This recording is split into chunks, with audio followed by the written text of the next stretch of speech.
Assalamu alaikum, dear students. Today our topic is water and mineral uptake by the roots. Chapter number 14, Transport, first year botany. Now we are coming towards water and mineral uptake by the roots. As we know, water is essential for the body of plants. It brings about number of plant activities. ये पानी, जैसे हमने पहले भी बात की थी, पानी ज़रूरी है प्लांट बॉडी के लिए, क्योंकि जितनी भी उसकी बॉडी में एक्टिविटीज़ अकर होती हैं, all these activities are occurring due to presence of water. Now mineral salts are also absorbed along with water by the roots of plants from the soil. और मिनरल भी water के साथ साथ absorb होते हैं ज़मीन से, जड़ के अंदर पानी के साथ साथ in a very diluted form. उसके बाद intake of water and salts from the soil is known as absorption. पानी और वाटर ज़मीन से जब पौधा एब्जॉर्ब करता है, उस प्रोसेस को कहते हैं absorption.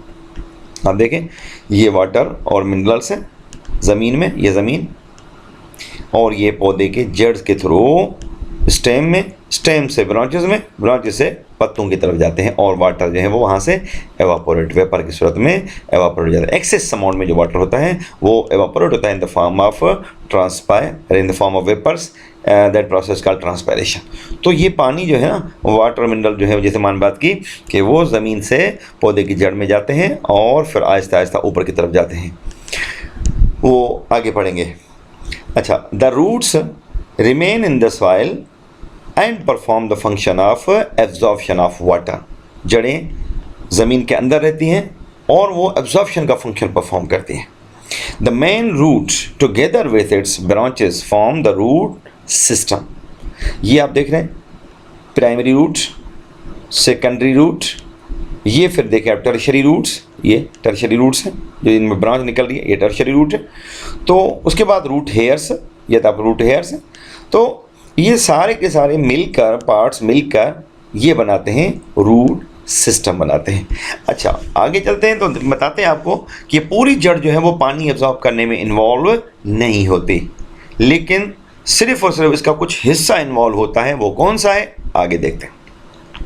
The entire surface of the root does not take water in the absorption of water. Take part in the absorption of water. The maximum absorption takes place in the root hairs zone, which is situated 1 to 10 centimeters behind the root tip.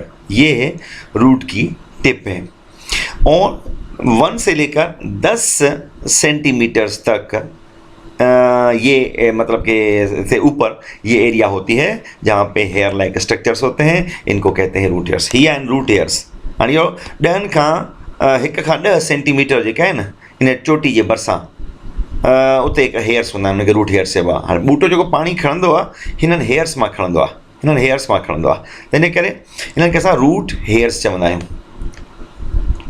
Root hairs are extensions of epidermal cells. ये epidermal cells की extension है, epidermal cells में से ही निकलती हैं. Having the sticky walls and adhere tightly to the soil particles with their film of moisture. From the roots the water flow through epidermal cells, cortex, endodermis and pericycle and then transfer to xylem. And because the water flow in a radial direction or in lateral way, therefore this movement of water from root hair to the xylem is called as lateral transport. इसको कहते हैं lateral transport. ये पानी laterally move करता है from outside to inside up to xylem for ascent of safe. वो आगे पढ़ेंगे. पाथवेज ऑफ वाटर मूवमेंट, कि भाई वाटर मूवमेंट के कौन से पाथवेज हैं.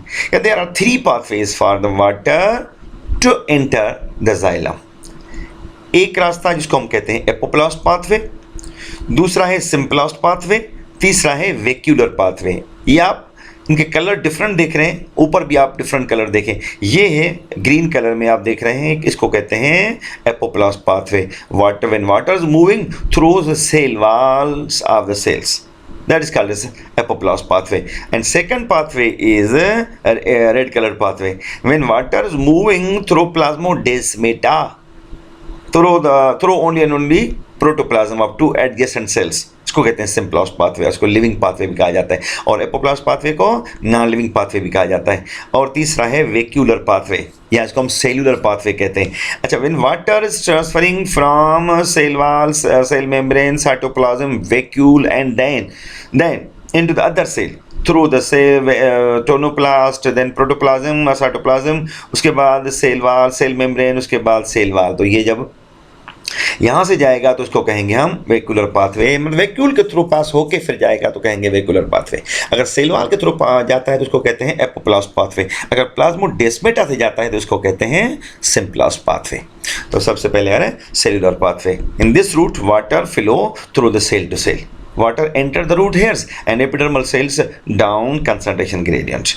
It flow through the cell wall, cell membrane, enter the adjacent cell from where water may again flow towards the deeper cells of by the osmosis. तो ये है, इसको कहते हैं हम सेल्यूलर पाथवे। आप देखें, ये देखें, ये सेल वॉल, सेल मेम्ब्रेन को क्रॉस करके, टोनोप्लास्ट को क्रॉस करके वैक्यूल में पानी गया, और वैक्यूल से निकल के प्रोटोसाइटोप्लाज्म, फिर सेल मेम्ब्रेन, फिर सेल वॉल, फिर ये देखिए आप दूसरे वैक्यूल के अंदर। तो उसको कहते हैं cell to cell movement, cellular pathway. उसके बाद सिम्प्लास्ट पाथवे, इसको हम लिविंग पाथवे कहते हैं। Cytoplasm of the cortical cells is interconnected by small pores in the cell wall known as plasmodesmata, या इनको कनेक्शंस ऑफ साइटोप्लाज्म कहते हैं। जो ये देखें आप ग्रीन कलर में आप देखें, अच्छा ये जो येलो कलर है ना, ये साइटोप्लाज्म या प्रोटोप्लाज्म कहें इसको। तो ये प्रोटोप्लाज्म में से ग्रीन लाइन शो हो रही है, इस तरफ से भी, इस तरफ से भी। अब ये देखो एक साइटोप्लाज्म दूसरे के साथ कनेक्टेड है, इसको कहते हैं प्लाज्मोडेस्माटा। जब प्लाज्मोडेस्माटा के थ्रू वाटर की ट्रांसपोर्ट होगी तो इसको कहते हैं क्या, ये सिम्प्लास्ट पाथवे कहते हैं। Again, these pores provide another way of transporting water and solutes across the plasma membrane at root hair. उसके बाद आते हैं apoplast pathway. The cell wall of cortical and epidermal cells are hydrophilic and form a continuous matrix. अब ये मुकम्मल तौर पे matrix बनाते हैं। उनकी वाल जो होती है ना, वो क्या होती हैं, वो होती हैं hydrophilic in nature. Soil solution flow freely through these hydrophilic walls. The movement of soil solution through extra cellular pathway provided by continuous matrix of cell wall is known as apoplast pathway. इसमें देखें, ये देखिए आप, ये red colour वाली line, ये वाली। अच्छा, ये ग्रीन कलर जो आप देख रहे हैं ना, ये ग्रीन कलर में जो है इसको हम एपोप्लास्ट कहते हैं। ये एपोप्लास्ट सेल वॉल वाला पाथवे। तो ये एपोप्लास्टिक, ये है वे, ये देखिए आप वाटर मूव कर रहा है cell wall to cell wall, cell wall to cell wall, matrix बनाते हुए इसको कहते हैं एपोप्लास्ट पाथवे। उसके बाद आते हैं symplast and apoplast usually both occurs concurrently. Endodermis form a waxy barrier against the flow of water and salts known as Casparian stem. मैं दिखाता हूँ आगे आपको Casparian stem. So water cannot enter the endodermis via apoplast pathway or cellular pathway. Simplast pathway is only way to cross the barrier. आप देखिए ये endodermis, ये epidermal cell, cortex, endodermis, pericycle. अच्छा, ये देखिए आप, ये लगी हुई है कैस्पेरियन स्ट्रिप। कौन से सेल में, एंडोडर्मस में। जो ये वाटर को जब सेल वाल के थ्रू पानी आएगा, देखो ये सेल वाल के थ्रू पानी आ रहा है तो इसको क्रॉस नहीं कर रहा, ये बैरियर है, और ये पानी दोबारा अंदर की तरफ आ रहा है सेल के अंदर। और फिर वो रास्ता कौन से जा रहा है, कौन से रास्ते से, ये देखें, इसको कहते हैं प्लाज्मोडेस्माटा, इसको हम एपोप्लास्ट पाथवे कहते हैं। Endodermal cells actively transport salts to pericycle, resulting in high osmotic potential, which cause inflow of water by osmosis.